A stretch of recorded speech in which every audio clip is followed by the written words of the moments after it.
So this is session 2, where we're going to begin a color study of this painting by John William Waterhouse called BOREAS. We did the study in the red chalk sepia tone last week, and I did a comparison of the two, and you can see that I needed a little bit more space right here. I have her hand compressing her head a little bit too much, so my measurement was off. Otherwise, almost everything else was correct.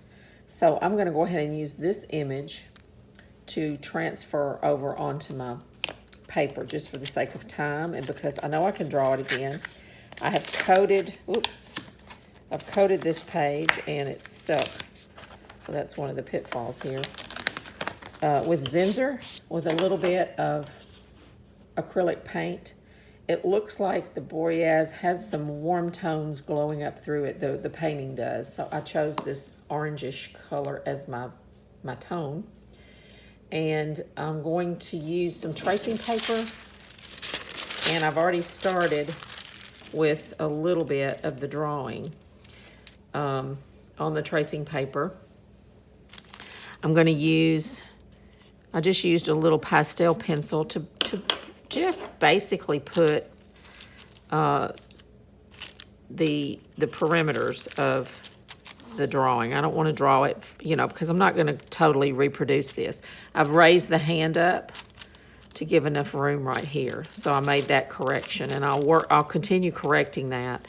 Even if you trace, you have to know how to draw because you're going to constantly be drawing and fixing your mistakes.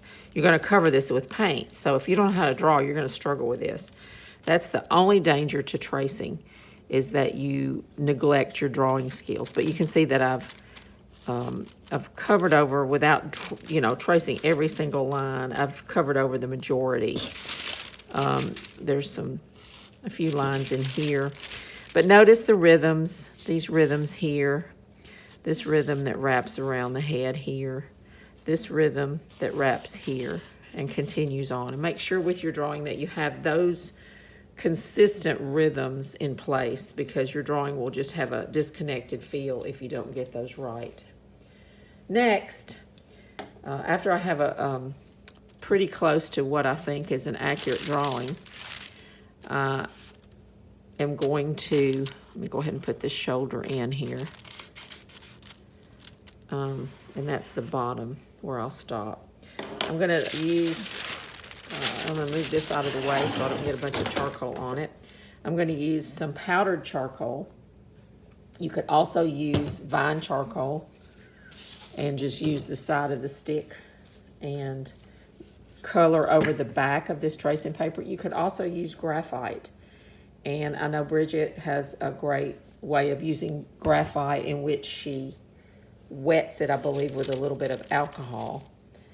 And that way it's not such a messy transfer. The only thing about using this powder is it's very messy. So I use a really soft brush, and you don't want to breathe this charcoal dust in because it's not good for you. It tells you right there on the jar not to breathe in this dust. So I'm real careful with it. I'm going to just basically put it everywhere that my lines are. Really just turning this into a piece of carbon paper. And let me try both. Let me use a little bit of this vine charcoal as well. And I'm on this rough table that my husband has cut on, so you can see where his cutting lines are. Let's just see if it's any different.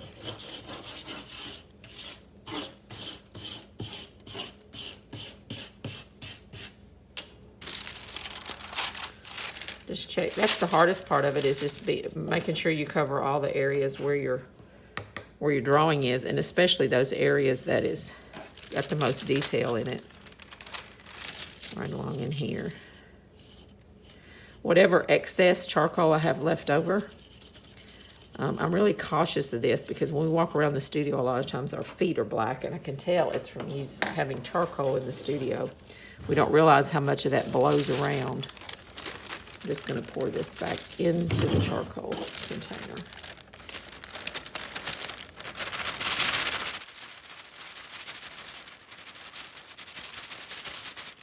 Again, it's just super duper messy. I think I've covered most of it. I'm going to go ahead.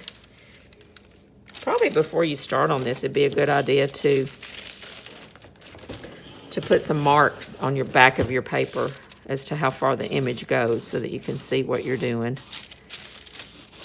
So you can see the difference in the powder and the vine charcoal. We'll see which one transfers better. A little test here. All right, I'm still gonna get some on here, I'm afraid. It's just messy. That's, again, the biggest complaint people have when they're working with charcoal is it's so messy. So I'm gonna go ahead and flip it over and place it on my, I wanna put her arm so that it's running off the page. And I wanna make sure it's straight. And I wanna leave enough room at the top for her hand. So I have the option this time to lower it, move it down a bit, make sure it's pretty straight. Try not to put your hand on it too much because you're gonna press all that black charcoal. See, I've already gotten some on this page. Try to blow off as much as you can. We'll see how messy this is. I'm using a regular number 2 pencil with a soft, not a sharp point on it. And I'm gonna basically, without resting my finger on it too much, come back in here and just put the gist of everything here. Let's double check it, make sure it's transferring, and it is. You see, I'm still using broken lines here. I'm using my pinky just to steady me a little bit. I can't hardly draw without steadying myself. And you can see everywhere that my pencil line is. So it's a good idea to use something different than you traced it with. Let's see, that may go up a little higher since I moved that. Placement for this eye was tricky as well. It's 1 eye width from the bridge of her nose. Matching angles, remember, that's so important to just get those angles right. Negative space.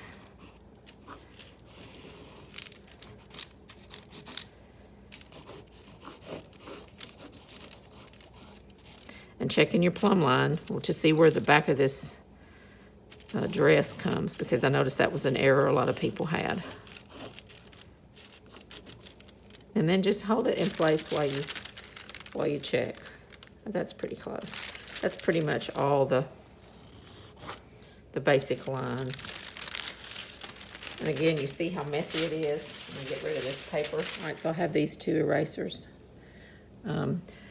Blowing off as much of it as I can. And sometimes just using a little soft mop brush to kind of mop the excess off will help. This charcoal is organic, so it's gonna go right in with the paint. It's not a problem.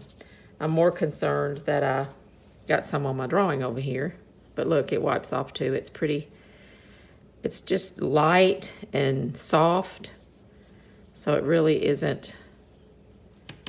I think that's probably the best thing rather than the eraser, because that's just kind of lifting it off the top. Until you smudge it in, it's not gonna be as bad. It's not gonna be as hard to erase. And actually, charcoal is not hard to erase, and that's why, another reason why people get frustrated with it, because it smears off and they lose their drawing. But all of this will melt right into the drawing. I mean, to the painting when we start adding paint. Just gives me the basic layout for the drawing. And you see it's much lower. It has a different feel when it's lower.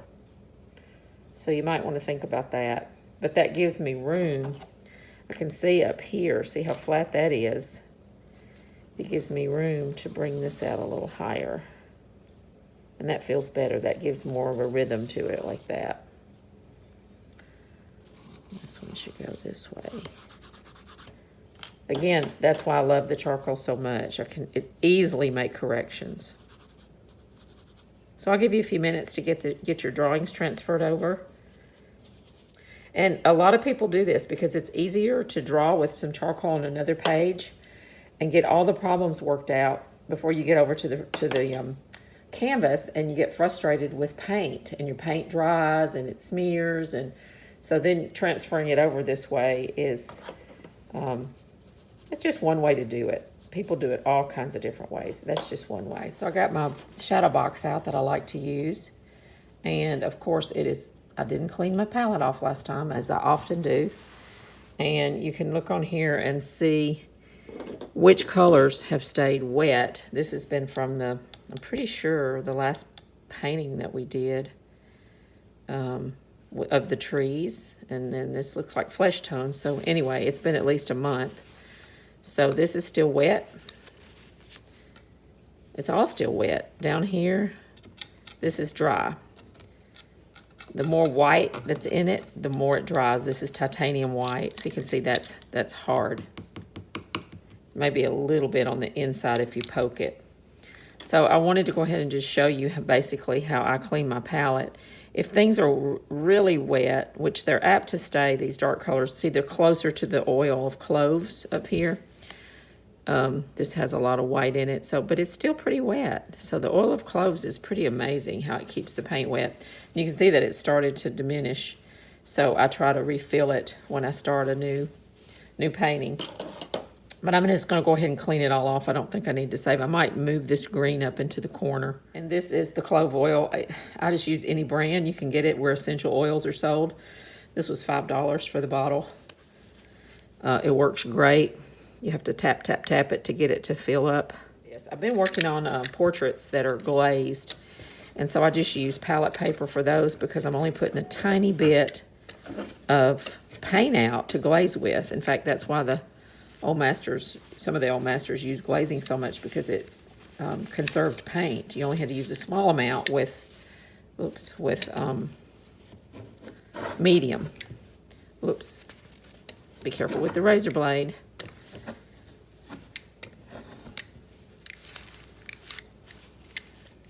I just use this razor blade scraper to scrape all the paint off, and the glass makes it really easy to do that and get a nice clean palette to work with.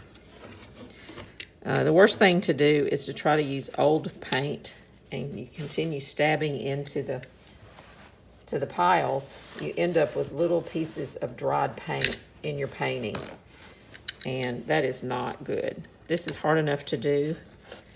Don't use bad brushes, dried paint, things that I have done and I consistently see people doing as they try to do this. Use every advantage you can. You can see this is really, really super wet. So when I get to that, I close my razor blade up. I like to use these small palette knives. I'm just going to pull all this green up into a deeper pile and move it up into the corner so that I have my mixing space. This is only like 11 by 14 shadow box, so it doesn't give me a lot of mixing space. I have a large 16 by 20. It's a little harder to move around and put on a TV tray as I'm working, so I typically like this smaller one, especially when doing videos. But the glass and the surface works really, really well. And then I'm back to this one, which scrapes it all off. Whoops. Helps if I open the blade. Scrapes it all off really well. And gives you a nice clean surface to work on. I saved these little candle cups or water bottle caps to put medium in so the medium doesn't spread all over my palette. So that's an old one I'm just going to throw away. Sometimes I'll put a little mineral spirits on my rag to clean this up, but everything is so wet, I don't really need any. And you notice I have a piece of gray pastel paper under the glass, just so that I have a medium tone palette, similar to my canvas. I don't work on a white canvas. I try to always work on a tone canvas. And that just helps me gauge my colors better. All right, so now we have a clean slate to start on. So on this shadow box, if you have problems with the lid, if you have limited room, here I have room to lay the lid back. But if you're struggling with that, I use, if I'm at a workshop or something and I'm just using a small TV tray, I just use a wooden dowel. And I put that here in the corner and just kind of wedge it in. Usually have a little bit longer dowel that holds it open. But that's one way to handle the lid situation. Right now I have enough room to lean that back and get it out of the way. All right, so what I want to show you now, I'm going to test out my colors that I already have out and see how dry they are. I'm going to try to stick with the primaries for this painting again, which this is a Cad Red Medium or a Quinacridone Red. It's leaning a little bit towards Cad Red Light because it has a little bit of a yellowish to it. So just whatever your most primary red that you have in your box, I would use that. I'm going to use Cad Yellow Light. This feels a little bit like Cad Yellow Lemon. And if you're not sure, if it's leaning toward the green, and it may just be because green is there. But I like Cad Yellow Light. It is more of a primary yellow to me. And I've also been using this Permanent Yellow Light, which is a Williamsburg brand, and I believe that's what it is. But it also leans a little bit to the greenish side. And Ultramarine Blue. And I have a green mixture that's left over there that I had from another painting. And then I like to use Titanium White because it dries quickly. It is thick enough. It has body to it. It's not it's a more opaque white, so it covers better. And I usually put my white down here at the bottom just to stay consistent. And I try to squeeze that out in a long line just so that I can. And this is small painting, so I look at the size of my painting when I'm deciding how much paint to squeeze out, the size of my canvas, before I make a decision about how much paint to squeeze out. You know, you can kind of gauge how much you need to cover that. Most of the colors in this painting are cool on her dress. There's a lot of blue and purple and then green grass behind her, but it's a very organic green. So when we mix our blue and yellow, we're going to get a really bright green, and we need more organic. So go ahead and just use the primaries and mix up these tones. A lot of these colors, Terra Rosa, Venetian Red, Transparent Oxide Brown, or Transparent Oxide Red. These are all like burnt sienna. They give you that more organic red. And raw sienna, if you lighten it, you can make a yellow ochre out of it. But I use a lot of raw sienna. It's a transparent color. So I'm using it right now with the glazes. And it's a strong color, so it gives you a stronger hue than just yellow ochre. Yellow ochre can't get any darker. So I like that better. And I do use a lot of burnt sienna. So if you want to squeeze some of that out as well. I'm going to start on this painting with the background, working my way forward. So the background is rather light. It's a sky. It's a really, really almost white sky. And I'm going to mix up a pile of green and a pile of the sky color first. So just to block in. And I'm going to start with white because that sky is so light. It doesn't have to be a big pile. So I've already got some blue on my palette knife. Thankfully, that was the right color. Just a little bit of ultramarine blue.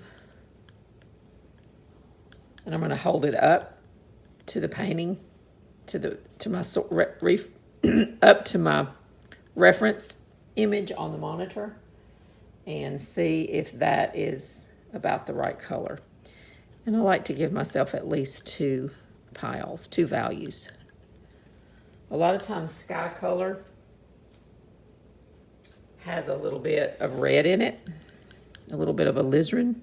Shirley used to put a little bit of dirt in it. She'd say a little bit of burnt umber in it. That's a little too red. There we go. So that's giving me 3 options for the sky. Now I'm going to wipe my my palette knife off, make sure it's clean. You can use an old telephone book to do that, and just put your palette knife in between the pages, or your brush to clean it off. It conserves paper towels if you're concerned about that. I'm going to start with my yellow. And I'm going to go ahead, because I know that's going to make too bright of a green, I'm going to go ahead and mix up a little bit of purple. And this is really just for teaching purposes, but because yellow and purple makes a really nice yellow ochre color that's more organic. Now, if I have too much blue in it, it's going to go green. That's probably okay, because I do see some of that. And then I'm going to add blue to that and see what happens for my dark.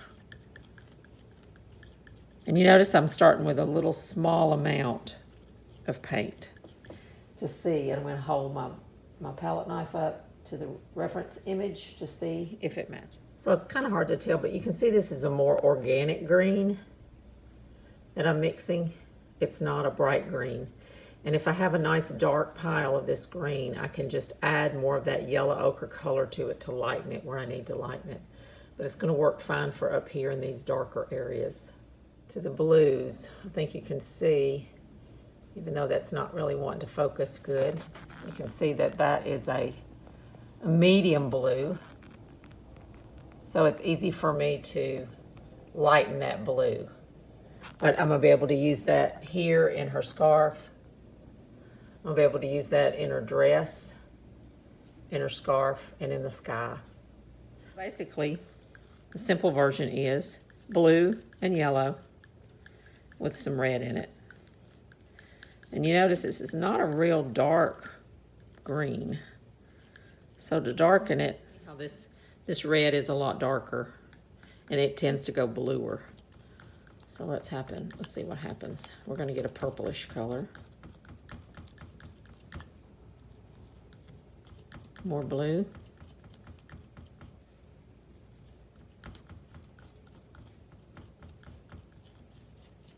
Now we've gotten to be really purple. Now let's put some yellow in it and see. When you're trying things out and trying to get it to work, just do small amounts first to check it out. There you go. That yellow makes it go green. I got out all my brushes, not all my brushes, the ones I've used recently, and I sort of categorize them. These are my soft mongooses. These are just my little soft cheapies that are really like watercolor pony brushes that I use to smooth edges. These are my synthetic filberts and flats that are a little bit more strong and aggressive. Since this is such a small painting, I'm probably going to be using these 4s, 2 to 4 sizes. These are some small filberts. Harriet gave me these, and they're soft, so they're good for glazing or softening edges. And then these are just some little detail brushes, along with my bamboo skewer for measuring.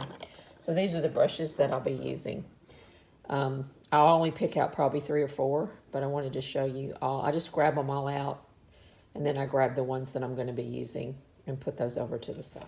So I grabbed a filbert, about a size 4 filbert. Depends on the brush, but this is a rosemary filbert ivory. And I'm just going to quickly, again, this is about blocking it in. You don't really see much because I haven't left much above her scarf. So I'm just going to block in a little bit of this sky color, and I can see right off the bat that it's a little darker. But what I like about this tone is that you can see some of that peachy color showing through. And I may just grab a little pure white. Just going to drag it over the top because I like that peach color to kind of unify the rest of the painting. Because I've zoomed in on this painting, it's more about the girl, and you're really not seeing much of the background. So I wasn't thinking about that when I mixed the color. But I still want to go ahead and put the color, the local value of the color around her. And there's a tree. I'm not going to worry about the tree because she is There's not enough to really define a tree over here. I just want to drag a little bit of this green color that I've mixed up. And remember, if green gets too bright and vivid, mix a little tiny bit of red with it. It gets lighter as it goes down. So sometimes I mix a little bit of white in with that yellow green that I've mixed, just to kind of let it get lighter and lighter as it goes down. A quick block in. Don't spend too much time. And there's trees up here, dark trees. I can go back to my the dark green pile. Those darks behind her really make the hand, for instance, come forward. So I think there's certain areas on here that will look better if you go ahead and put the local color in. I wouldn't mind leaving a little bit of this peach showing through so that you can see the vignette. Very light down here, so I'll probably need to mix a little bit of white with it.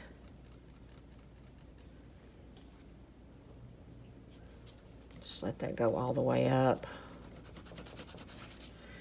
And here again, don't get too picky with all this. Just get it covered. This is the block in. This is the fast.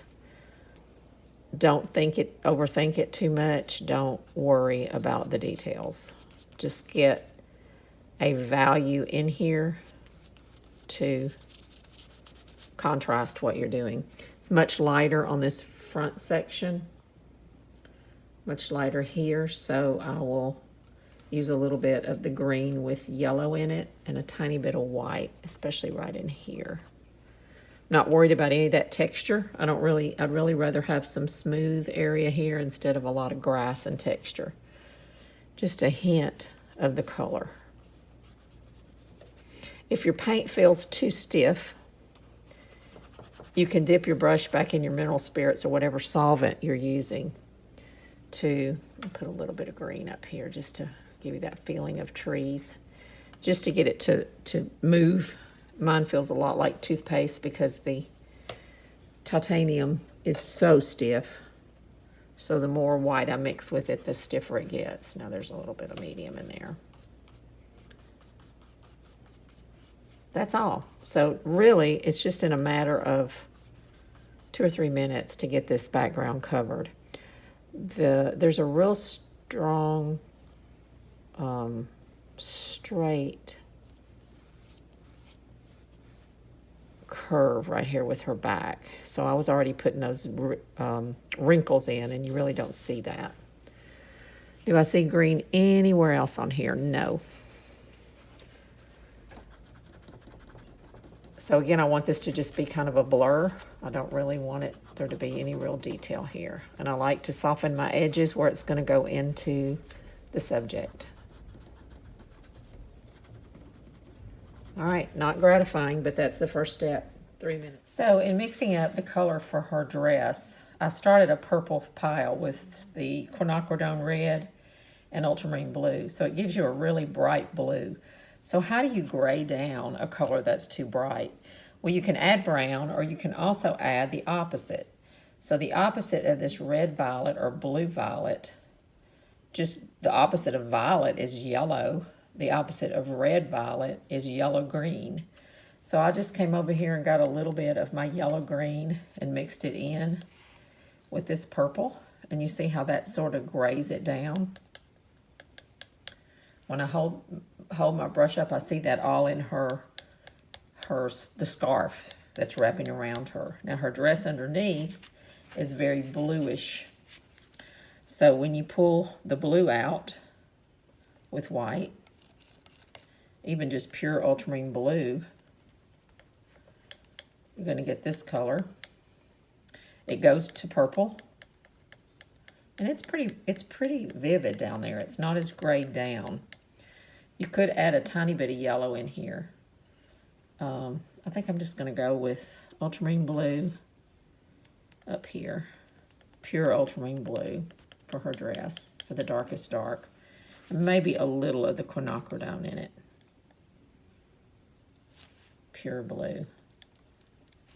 That'll make it just a tad bit darker maybe. And again, this is just your first stab, so if the color's not exactly right, we are going to be adjusting that as we go. So I cleaned my brush, and I'm going to just quickly, starting with the darkest darks that I see, which are down here in the bottom. Actually, I don't even see any of that, so I'm already up here mixing. Are right here in her sleeve. See, that's, I can already tell that's too purple. So put a little bit more blue on my brush. And I want to paint thinly right now, even as I'm blocking in. I don't want to make things too dark.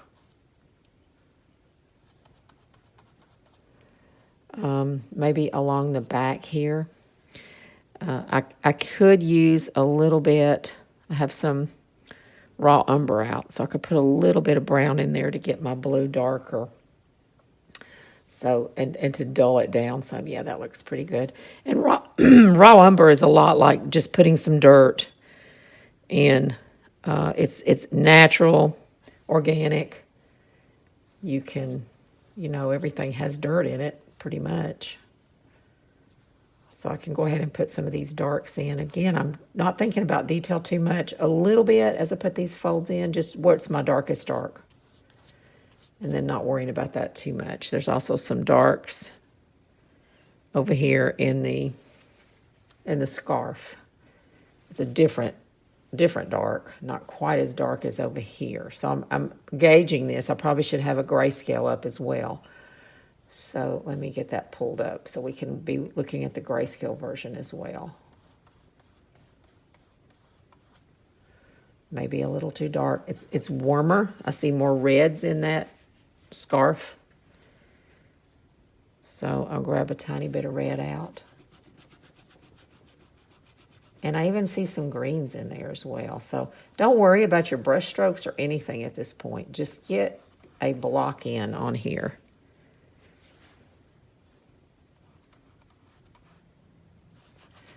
Starting from darkest dark, moving to medium dark, medium, and even if it's thin, just kind of scrub it on. I really like to see some of that tone showing through, so I'm going to try not to totally cover it.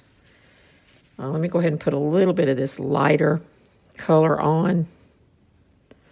And it is not too bright either. Of course, we don't know how much of this has been affected by varnish, because this painting is old, probably at least 75, maybe 100 years old.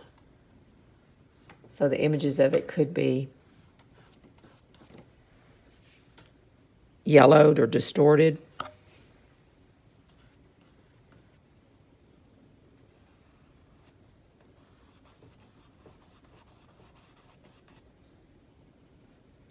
Again, just thinking, squint if you have to, but think about the big simple shapes. Get those in.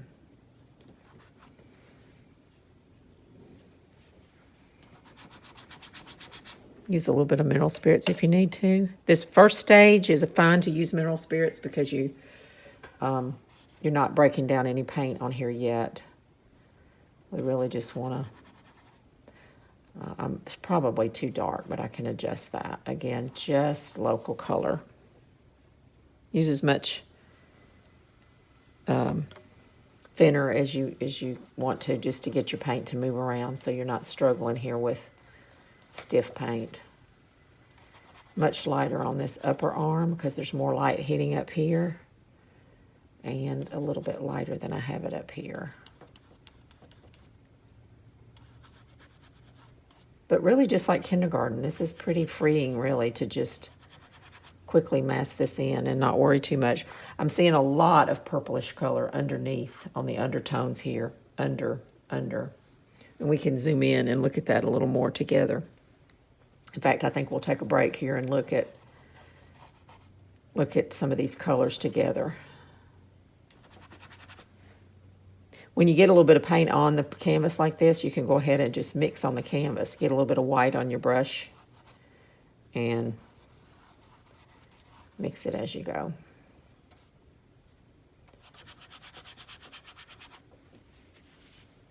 I'm mixing up a little bit of skin tone for her arms and her face. And I'm going to use the raw sienna since I have that. Remember that skin tone is always a mixture of red and yellow. So this is a more organic yellow. And I'm going to go ahead and use a little burnt sienna, because that is your red and blue mixture. So that's got a little bit of the complement in it. It's just a fast, yellow ochre and white and burnt sienna and white is a really quick, fast skin tone that you can mix up. That's already pretty neutralized.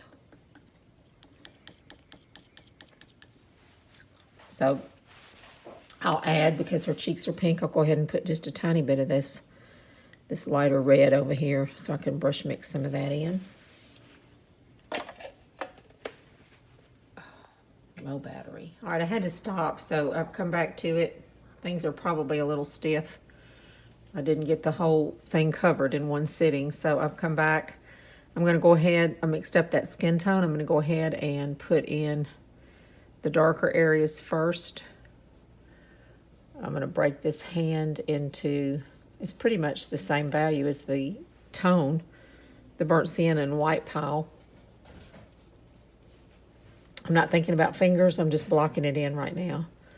That midsection of the fingers is a little bit lighter.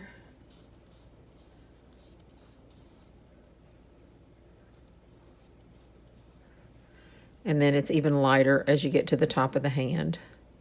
She has a pretty much yellow overall skin tone. So if I could divide that hand into 3 parts. Again, this is called the blocking in stage because you're thinking in blocks of color and blocks of value. The very lightest part of the arm is right there on her forearm. And it's quite yellow in that area. So I'm mixing in some cad yellow light just to brighten it up just a bit. And it's hard to judge if that's light enough. It's the very same value as the background. So, but I'm going to have room to darken it as I need to. If the color you're using seems too bright, like under this arm, we're starting to move into shadow tone. So the elbow is warmer. It's got a little tiny bit of a pink tint to it right on her elbow. Go ahead and put a little bit of that in there now while I'm thinking about it. And the forearm here is very light. And this paint is really stiff because of the titanium white, so I'm going to encourage you to, since I'm using a small brush, to scoop this paint up like a spoon. Pretend like this brush is a spoon. Scoop it up so that you're laying enough paint on there to cover. There's a little bit of a shadowed edge right here under her elbow. Be sure that the elbow rounds out. I noticed a couple of the drawings that I critiqued, the elbow was going in this way. So make sure you think about that big round muscle that's in the bicep. The color, the shadow color on the inside of her arm, I'm going to use burnt sienna. And because I know her hair's right there, and I'm going to use either burnt umber or raw umber.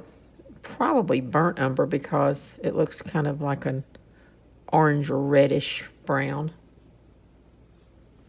I'm going to put more burnt sienna in there with a speck of this blue-green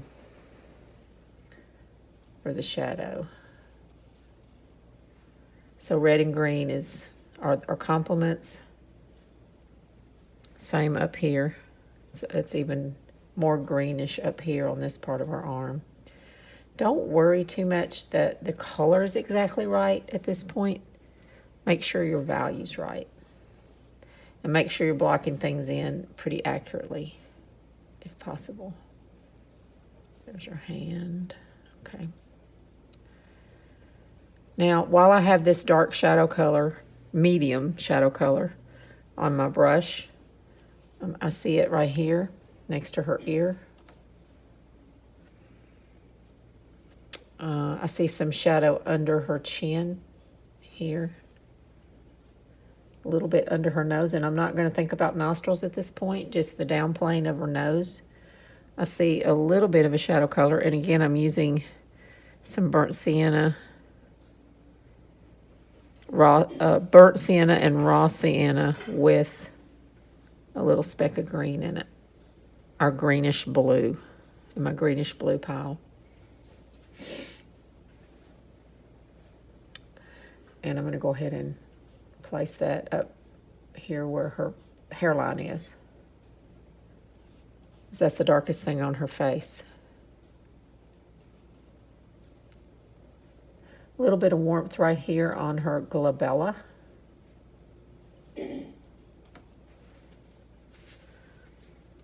So I took out some burnt umber. So we're using burnt sienna, raw sienna, and burnt umber. And people get those mixed up. But burnt umber is basically a brown that has a reddish tint to it. Your raw umber is a brown that has more of a greenish tint to it. And I don't typically use the paint straight out of the tube. I'm going to mix a tiny bit of ultramarine blue with it and start with the darkest area on her head.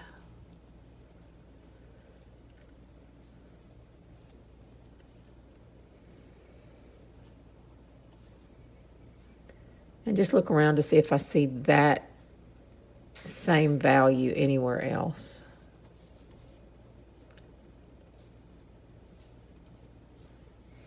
Then I'm going to lighten that burnt umber with a little bit of the raw sienna. If I added white to it, it's going to make a really ugly color. So that's a little bit lighter.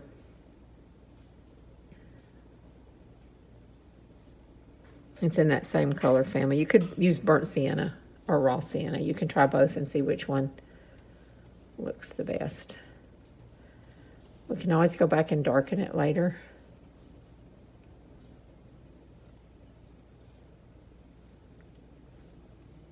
And there's some dark right here across from her brow ridge. It's hard to tell what color that dark is. It's just a really dark color.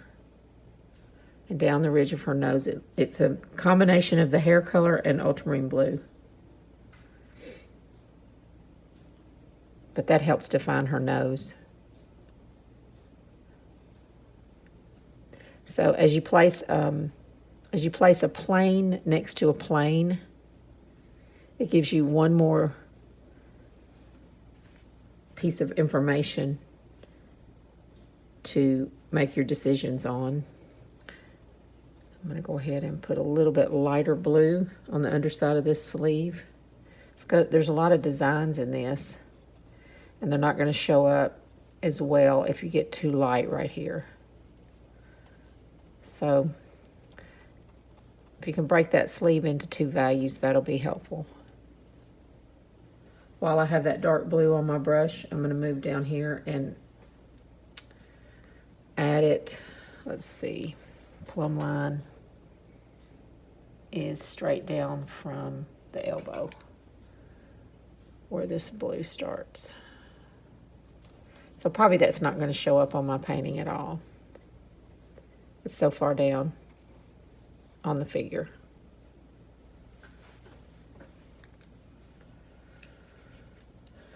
All right, I'm going to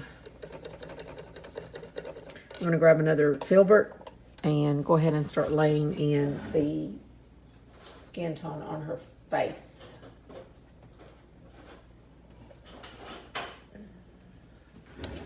I always swish my brushes in the mineral spirits because I use brush cleaner. I use the orange hand cleaner on them, and I leave a little bit of that in there to keep them moisturized. So I always want to clean my brush off a little bit, and then I dry it. Keep a paper towel in my hand at all times and dry it off. So darkest dark on the face is around her eyes, the eyebrow. And I'm going up here to the burnt umber and a little bit of the burnt umber and burnt sienna mixture. right here in this shadowed area under her eye. A little bit of a greenish tint down here around her jawline. And in this image, the drawing didn't really define an ear. It was just a rough estimate. So we're seeing her jawline and her ear and a flower and her earlobe in this image. So I have the darks in. I'm going to clean my brush and I'm going to come back in and put the middle tone. And you might say her whole face is light. There's not much middle tone. So it's mostly temperature change.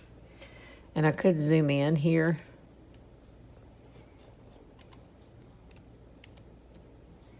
So we can see just a little better.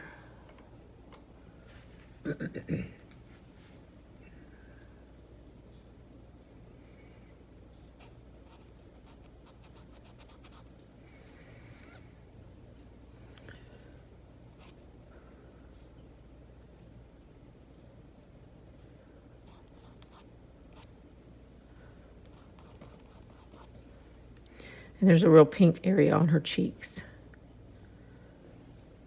And that's really the only different value I see on her face. Otherwise, if you squint, most of the profile of her face is the same value.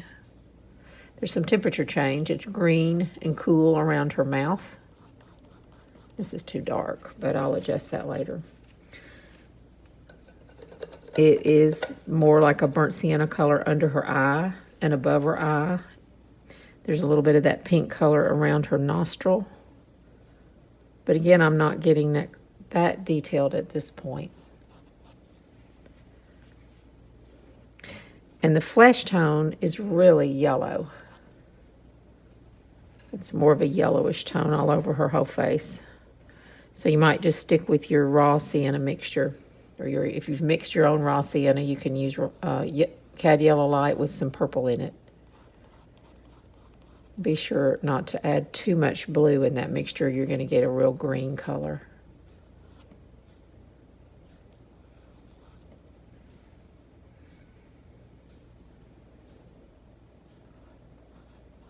Remember to think blocks or tiles of color value right now. Don't worry about details at this point.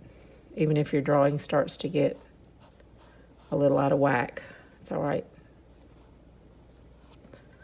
The goal today is to get the canvas covered. Block it in.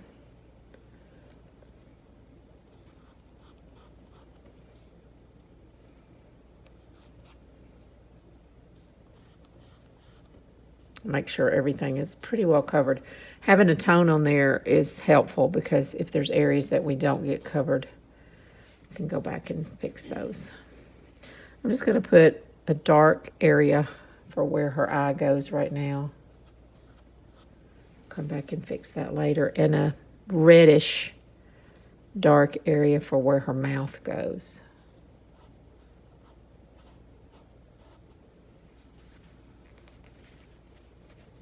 Now, at this point on this little bitty face, you're going to be tempted to switch to a little tiny brush. Try to use as large a brush as you can make yourself use. Because if you get too small, you're going to start thinking about eyelashes and details. And we're not doing that today. A little bit of cool color under her chin. I know I'm starting to get her chin too big. And if it helps you, use a small, this is a number 2 filbert. Use a brush for your warm colors and use a brush for your cool colors. And that'll keep you from getting too muddy right now at this stage. There's a little bit of a pink tone that extends up here onto her cheek, up on the cheekbone there. A little bit of a lower lip. So pretty messy at this stage. It's supposed to be. Now I'm going to go back and cover the rest of this scarf and dress, and then step back and look at it. So I'm really thinking about mid-tone, mid-dark, mid-light. This is light. Above her lip and her cheekbone are highlights. Those are the lightest places on here. If your paint starts to get thinned out, get your palette knife and scoop it all back up into a pile so that you have a nice deep pile to dip your brush into.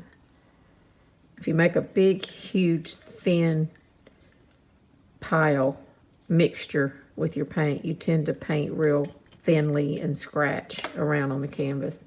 Rather, if you have a nice big pile to scoop into, you'll lay it on a little bit heavier and thicker. All right, so I'm going to finish this, covering this scarf up here. And it runs off the page. It's much lighter than I'm painting it, but that's okay. I'll make adjustments for it. Really, there's two value changes on her arm, that front arm there.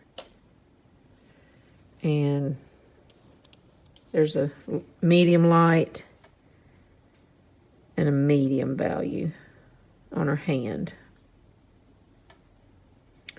Remember, the opposite of blue is orange, so I'm putting a little bit of burnt sienna in with my ultramarine blue and white to get this shadow color here. Not worried about folds right now, but I do want to come down this arm and put an indication of where the shadow goes. Also a bit of a shadow around the top of her shoulder, and definitely here under her arm.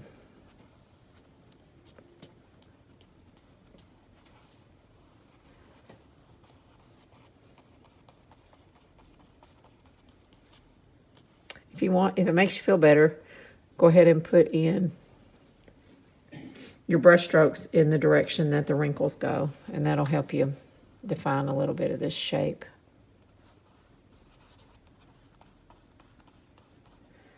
But the best thing you can do here is try to move pretty fast and just make a little deal with yourself that you're going to get it covered in one session.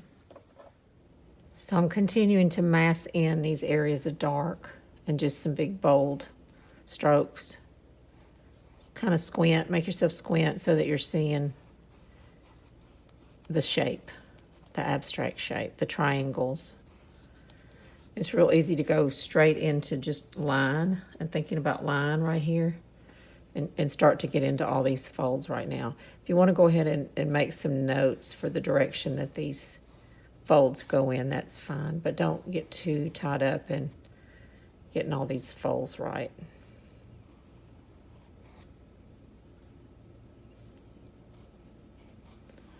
It's real tempting. You see me going up here and starting to define them. It's really not what I want to do right now. I want to get the colors massed in and the drawing and some of the value. Remember, as you go down on the figure a little lower, the lower you go, the less light there is, so things get real shadowy and darker as you go down on the figure. And a real beautiful part of this is how her dress is blowing in the front. And I notice a lot of us are leaving that out. So go ahead and make note of some of those rhythms right now, like the bottom of her elbow. And look how much space there is between the scarf here, piece of her dress there, and how this comes out and blows forward. Remember, especially in this area of shadow on the scarf, that shadow area usually picks up the colors of the items around it. So there's so much green that you're going to see green in here. You're going to see purples and blues. I picked up a little bit of purple and it's a little bit too much. The dark colors go on really thin. So you can see where this kind of stops.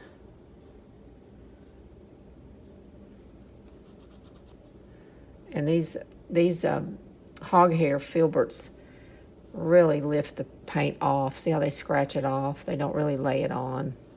That's why we just work to get this first coat on here, let it dry, and then the next time we paint, we're going to have a real different consistency to paint into.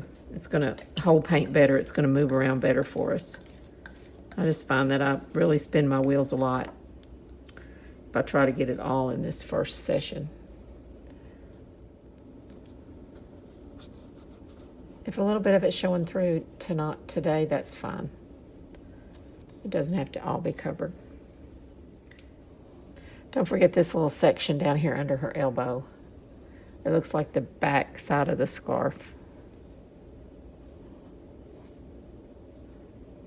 Just note where the darks are. Every stroke you put on the canvas should be preceded by a glance at your subject. Don't just be painting over here without looking at what you do. Every stroke gets a look. Every stroke gets a look. And then what's going on right here? It's just a little bit of a masked in dark area here. You're going to enjoy the next stage a lot more than this one.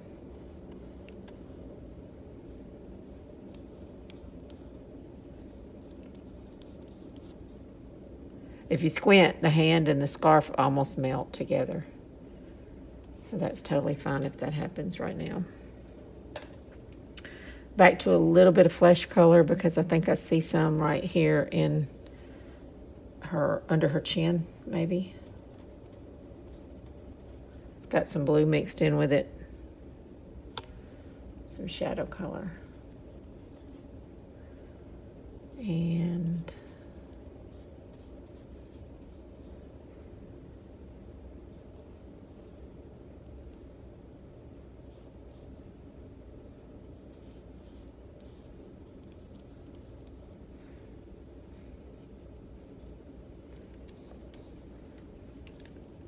all right, now if this thick blocky stage bothers you, before you do anything, I would suggest that you get up and step back at least 6 feet and look at it from across the room. And you might find that you like this stage a lot. I don't like this one, but I haven't gotten back from it yet. So what I noticed from across the room is I have this way too dark. But everything else is reading okay from across the room. I'd rather have this be sort of a blur and not have any real big, thick gobs of paint. So I may go in and just soften some of the edges just a little bit. Just soften that down a little bit so it's not so harsh. And note the angle of the cheek right there. I'm having a tendency to get her eye a little bit too low. I'm not letting myself use a brush any smaller than this number 2 Rosemary Ivory Filbert, because if I use a smaller brush, I'll be in here working on details. So here's her brow. Let me get a little bit of dark for that. I'll have it dark enough. There's her brow. And her eye's just touching that. So her eye's right underneath it, right here.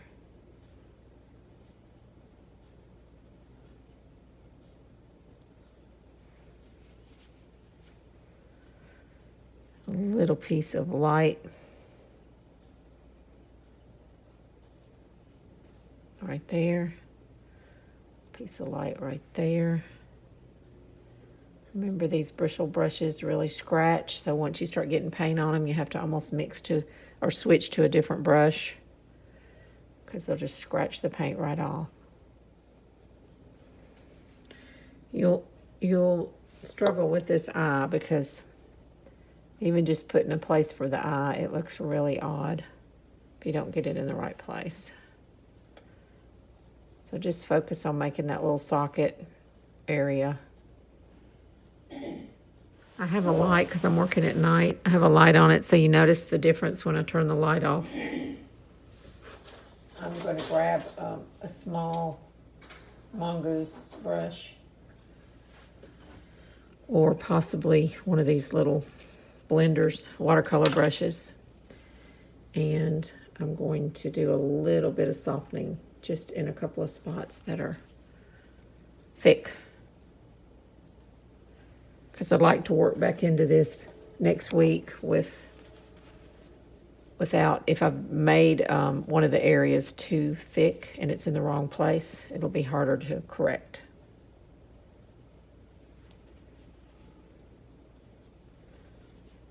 And I'd much rather have soft areas to work back into. So like right here, right around the arms where any of those lines are particularly harsh. Just make them a blur.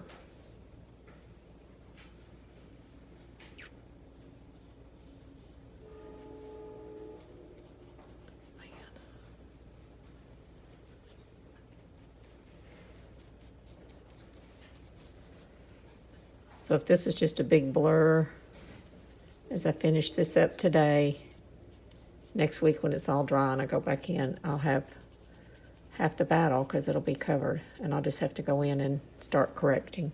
At the end of my session, I cleaned off my palette so that next week I have a clean spot to start working back into.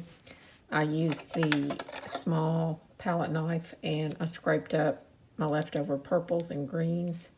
Had a little tiny bit of flesh tone left and I just pushed those over to the side and wiped off the other area so that I'm ready to start fresh.